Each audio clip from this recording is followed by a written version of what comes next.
Hi, this is Ramji here. Let's get into the video. இப்போ அட்வொகேட்ஸுக்கும் லாயருக்கும் உள்ள வித்தியாசத்தை பார்க்க போகிறோம். All lawyers are not advocates.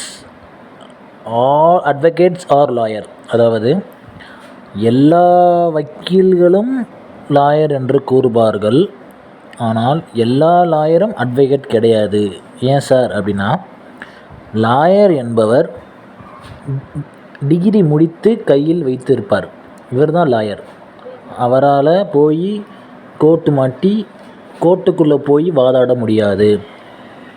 அப்போ அட்வொகேட்னால் யார் சார் அப்படின்னா, அதாவது கோர்ட்டுக்கெல்லாம் ஹெட்டு சுப்ரீம் கோர்ட் மாதிரி, லாயருக்கு ஹெட்டுனா பிசிஐ, அதாவது பார் கவுன்சில் ஆஃப் இந்தியா. இதில் போய் நம்ம என்ரோல்மெண்ட் பண்ணியிருக்கணும்.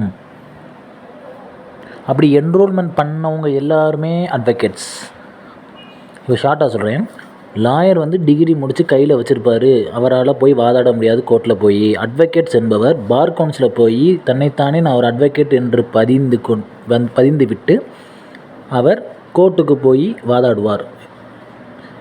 இதுதான் லாயருக்கும் அட்வொகேட்டுக்கும் உள்ள வித்தியாசம். இது தெரியாத உங்கள் ஃப்ரெண்ட்ஸுக்கு ஷேர் பண்ணுங்கள். தேங்க்யூ.